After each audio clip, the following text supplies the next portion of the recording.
The door had a simple latch, its brass, tarnished green. From the direction of the hull, Hutch guessed that it would lead them to the university-built entrance topside. It took considerable force to lift the latch, the handle dangerously close to tearing from the timber before the door peeled open with a faint sucking sound. The smell was pungent. He grimaced, his eyes watering as if he'd been slapped in the face. Shit. He waved the boys back.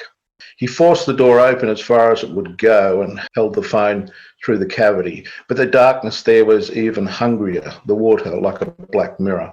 What do you see? Jane, his brother, had retreated to the fresh air of the sinkhole. A whole lot of nothing, Hutch replied. He held up his Nikon and took a random picture. The flash revealed a split second of disorder. He reviewed the image on the screen. It was slightly out of focus. Beams and a staircase perhaps, crates and what could be upturned furniture floating in the water. And he couldn't quite make it out.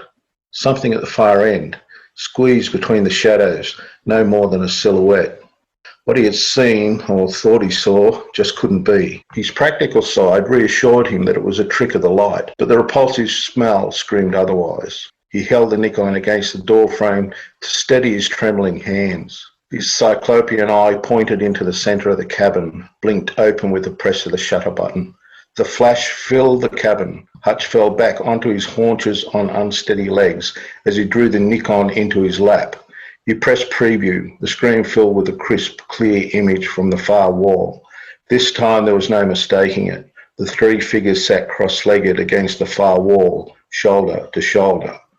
"What is it?" Jay cried. "What did you see?" Hutch looked up, in a whisper said, "The picture that roared." Welcome to the Good Reading Magazine podcast. Good Reading is a monthly magazine dedicated to books and reading and aims to help readers discover their next favourite book. You can find out more about the books discussed on today's podcast at goodreadingmagazine.com.au.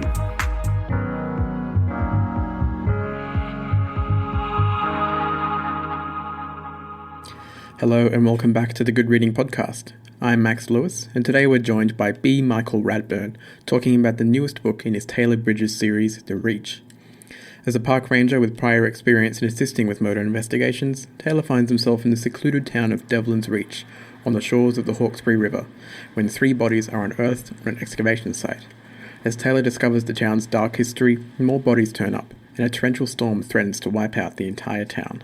Baz, thanks so much for joining us today. You're most welcome. I really appreciate the opportunity. So, going back to the beginning of your Taylor Bridges series, starting with The Crossing, what inspired you to write a crime novel with a park ranger as the protagonist? Well, crime, there's a lot of crime out there, and there's a pretty basic formula behind most of them. It's either the cop, the retired cop, the detective, the private detective, and the amateur sleuth. I didn't want to go there. I wanted my protagonist to be an accidental hero. I had the series in mind, but a lot of focus on that first book, The Crossing, was to set him up and have it from a cinematic sort of look at the story too. Basically 3 acts from a point of view of the one character on a very broad cinematic place like Tasmania. But I wanted to work as much about the character and his journey as it was about the crime. Taylor is an accidental hero rather than a planned one. He found himself an ordinary man in a very extraordinary situation there. But obviously you couldn't play that for the rest of the series. He had to develop. And in The Falls, the second one, he was actually invited by the police to come into a similar crime in as much as it was set in a national park, and it was very a lost part of the national park, and very much needed his skills as that even he was surprised he had as far as that the wilderness and everything it needed on the forensic side of that sort of place. So as we develop and go on to The Reach, then he's very much well known now throughout the police as being very helpful on these sort of cases. So that was the reason for having someone like a park ranger, it gave me also a very broad range of locations to use all over Australia. And that's what I've done. So the first one's set in Tasmania. The second one's set closer to his home on the mainland around the Lakes region of Victoria. And now, of course, the reach up in the upper reaches of the Hawkesbury. And as you said, Taylor has a lot of knowledge of the outdoors and the wilderness, which aids him in his investigations. How do you go about researching that aspect of his character and making the knowledge that he has come across as believable on the page? That's a really great question. I'm from the camp of less is more. It's a part of just taking the necessary parts out of it, but having his character believable of his background in that area. I draw on my own childhood and teens, as I've always been close to the wilderness, the riverlands, the Blue Mountains. They were very much my playground as a child, and still are in a lot of ways. So that's where Taylor's passion comes from for the wilderness. The technical side of it, I draw back on National Parks and Wildlife, and they're very open to help with the research, whether it be in New South Wales, Victoria. You can always find someone to help through the system there. So that's how I tackle the technical side of it. But you'll notice in my books, I never drill down too technical, if that makes sense. Yeah, it comes across as very approachable for the reader, which I think is a good step. Yeah, because I think it can alienate if you go too far on a particular subject. That's great for those who are passionate about a subject, but not so great for those who just want to continue with the story. As you said, The Reach is the third book in the series. Will readers be able to jump straight into this one, or is there something they might miss if they do so? No, 100%. In fact, I look at The Reach and see it as possibly the best launch point so far to get into the series if you haven't read it before. That is both accidental, and also when I saw the pattern there at the beginning of the book, it's something I latched onto, and I think it's worked really well. No, it's not an on-running story from the get-go. We set him up. It's a development. There's enough references to the other books in it to pique a reader's interest to go back and have a look, but it's certainly not critical for this story in any way, and it'll remain that way. Yeah, it'll remain that way. And The Reach sends Taylors to the shores of the Hawkesbury River in the fictional town of Devlin's Reach in northern New South Wales. What inspires you to set your next novel there? Recently, since I've struck some success with this recently, I've been spending some time up there on two files. There's some great readers, writers, and there's a Writers' Festival, an annual one up there that I've been going to, and it's really piqued my interest again in that area. My wife also is a first fleeter. The last few years we've been delving into that area to follow her lineage as well throughout the old towns and graveyards and stuff. And it just is so inspiring for my kind of stories. It just had to be read. It screamed to me when we went back up in there a few years back. It's just a fantastic, the history, the ghosts are everywhere, and you feel them, and you spend enough time there too, you come away feeling like you've sort of added to the history a little bit, or I do as a writer. It's just a marvellous, wonderful area as far as mood, and I hope I've brought it to life. One thing I do like playing God in creating my own locations.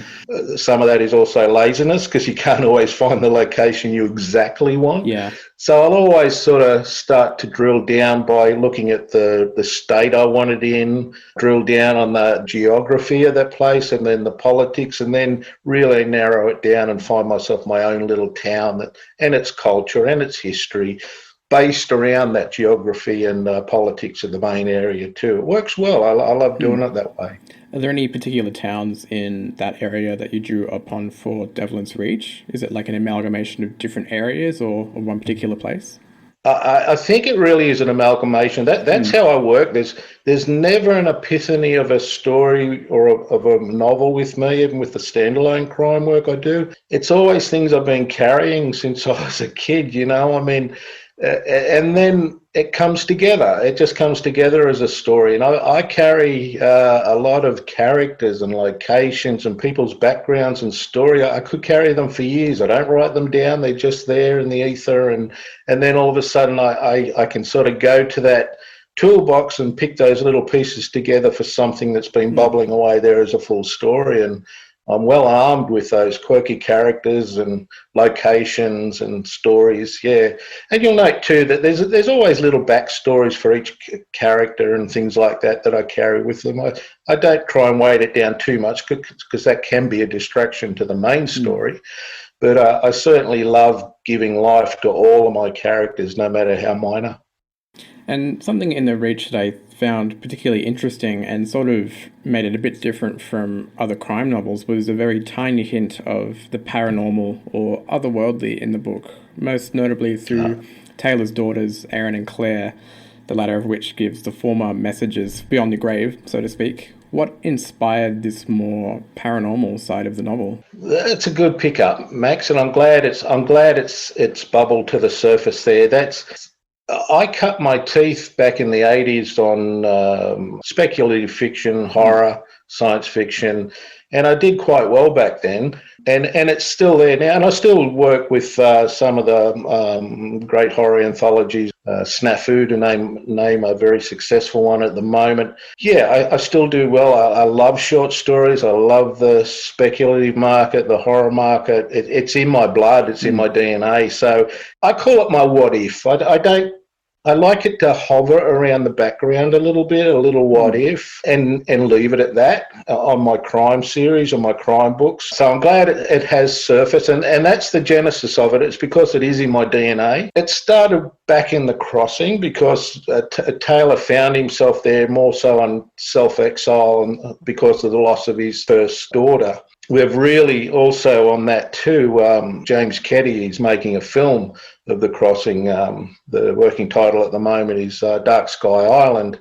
And he's played on that a little bit more, brought that a little bit more to the surface, which I'm really happy about. But it's good. It's given me a little vehicle to keep that what if in there. And it gives me Erin to develop with each book too, because she has that connection with her dead sister that she never knew. And without giving too much away, there are plans to have a little, as Erin gets a little older, to have a little branch off from this series as well, with possibly her and that connection with the dead sister.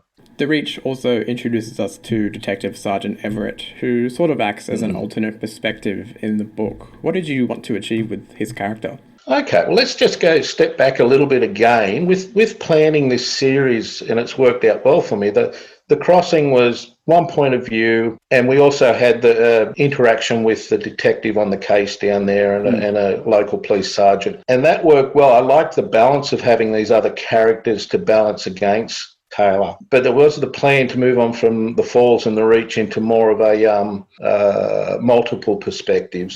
The difference between, say, a feature film and, say, the HBO formula of True Detective, say, where you have those multiple points of view. I really like that, and that's where I'm going with the series now. So effectively, the way I see it, The Crossing, I see that in my mind as a big screen, and with the others, I see that as more a good, dark, small screen tale sort of thing. So that's how I sort of look at it before I even write them. I really do like that balance, and I think it's good for a series too. I enjoy that where I can balance Taylor's character with another brand new character, as I did in The Falls and as I did in The Reach.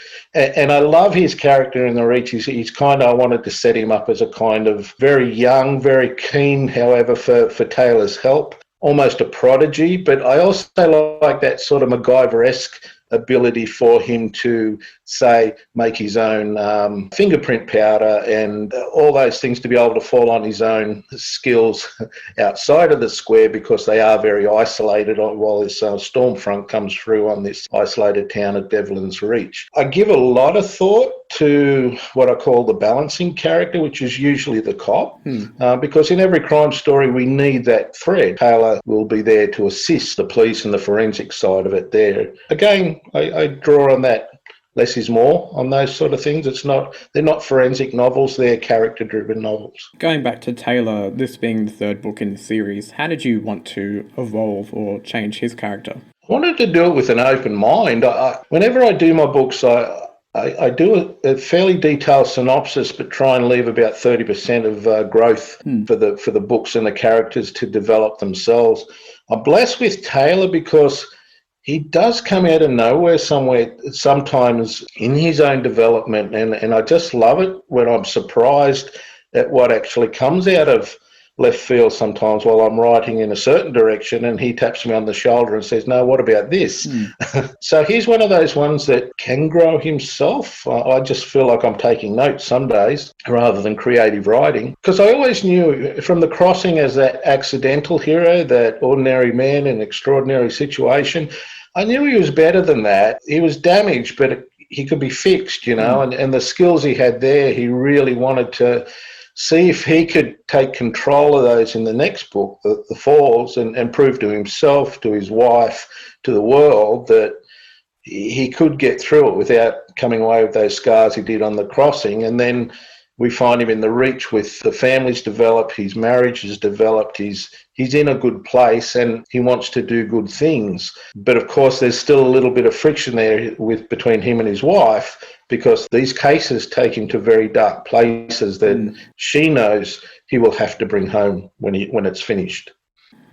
And as you were talking about before, you cut your writing teeth on short stories. And I wanted to ask how the two mediums compare to you, and also whether you think you might eventually write some shorter fiction within the Taylor Bridges series. The shorter fiction, let's work backwards. The shorter fiction, there is one idea floating around. I'm just not sure what to do with it or where to send it. Yeah. If you have a look at the way I dissect those books and each of those characters, those backstories are in effect what I draw from my short stories, because they are little short stories embedded in the main story that come out in the appropriate places. As for the connection between writing short stories and writing a novel, they're similar, but they're the same in the structure. But there's a real discipline to short stories when you're writing them for money, because when you find a good marketplace, as I did through the 90s, early 2000s, a lot of the magazines I was writing for were set. They were 2,800 words, 1,500 words, 1,200 words, and quite often I was asked to do something to a theme, whether it be Anzac Day, Halloween. So there were some real disciplines that went in there. So you had to ask a question when you're writing, say, a 1,500-word piece, and it couldn't be any more or any less because of space, you had to ask yourself, is it relevant? As you write a piece, it may be great, it may be the best part you've ever written in your life, but if it's not relevant, then it can't be used. And I think it allows you in the larger pieces to keep the flow at a certain pace and a cadence. As you know, most books, films, they work on a cadence. And I think I recognise that from that discipline of short story writing, and that's how, I apply it to the novels. As you mentioned before, your first book with Taylor Bridges, The Crossing, is currently under production as a movie. And if I'm not mistaken, you're writing the script. That's right. I had an opportunity to write the screenplay, yeah. I wanted to ask how it felt to have one of your works coming to the big screen and what the process of adapting it to that screen has been like so far. Been wonderful, Max. That's the short answer. But it's also been frightening because I've never written a screenplay before in my life. So as you can imagine, it's a totally different discipline. You can't take 400 or say 80,000 words, expect to have everything in that novel on a 90-minute screenplay. The trick is that some of the characters have to go, some have to be amalgamated, stories have to be taken out, backstories, others added, again amalgamated. The key to it is if a director loves the book, then they love the spirit of the book. Even though you can't get everything into the screenplay, it's important that you get the spirit of the book in that screenplay. I will never walk out of a cinema again and say, the book was better, they left this out, they left that out. I really know now what a screenwriter, adapting from a book, is up against. I knocked James back after we signed the contracts. He asked me 3 times before I agreed to do it. First time, of course, it's not the first time this book was optioned, and each time a film company came into it, I was asked to stand at arm's length, to just let the grown-ups go in there and negotiate everything. And I've always thought that filmmakers weren't particularly welcoming of authors on the project, and I can imagine why. I mean, it could be heartbreaking on some aspects, but James asked me several times and said that he would assist, and that the format's not an issue. He just wanted to make sure he kept that spirit of the book, and he'd assist me throughout the process, which he has. And boy, we have a great screenplay. I'm really proud of it, and I can't wait to see it up there on the screen. And I think I'm very blessed too, as my first foray into films, to have someone like James Keddy as the director-producer on it. And you mentioned watching other adaptations of books. Are there any that really speak to you as a very good version of a book that kind of does capture that spirit? Yeah, I think both things. I can give you both ends of the scale. The first thing that comes to mind would be Shutter Island. I've read that. That's one of those books I can keep going back to and find something new each time. And I can keep watching the film each time and compare it to the book. And it's very true to the book. It's very complex story, and the author Dennehy, I think, was very clever on how he hid those things, those little Easter eggs, all the way through it until the reveal at the end. I think it's a marvelous book, and I think they made a marvelous. They honoured it with the film, but by the same token, they did go hand in hand. I really do feel that it was made with that cinematic point of view in it. I think the book was written that way. On the other end of the scale, and this gives James and I arguments, because James Keddy loves Kubrick's work. Stephen King's The Shining, which I know Stephen King hated with a passion. He did, yeah. That's the other end of the scale, and say what you want about the film, but it just missed the mark on the book entirely. Yeah, in my opinion. For my obligatory final question, I wanted to ask where Taylor's next adventure might take him. I can tell you that because I'm halfway through the book. We're taking you up to the far north, up to the Northern Territory. Oh, okay. A bit different from the other settings. It is. Well, if you have a look at it, we've got in the crossing, we've had the biggest blizzard that Tasmania had seen in a decade. Then we go to the raging drought, bushfires that went through that revealed the killing fields of the falls. Then we're going upriver to during a storm event with the Reach. So I think, no, I'm going to send him somewhere hot and arid. Yeah, it makes sense. But it's such a beautiful location up there. As you know, I love hidden places. You know, I love whether it be the town or some of those locations in the crossing, the Reach, the gold mines with its links to the town and its hidden histories, the ghost town that was revealed down in the valley there in the falls. The same with the Reach and the buried river boats that were on the reclaiming of the land up there. The World War II history up north is full of old bunkers and runways and tunnels and all sorts of infrastructure left over from the Americans up there, and that's where I'm setting. It's called the Wells, and the town is called Lonesome Wells, which is named by the Americans up there when they made up this runway and infrastructure. And I'm really excited about that one too. It's got lots of great stuff in it. Yeah, that sounds really good. Well, Baz, thanks so much for joining us today. You're most welcome, Max. I really appreciate the opportunity, and thanks for your kind words on my work too.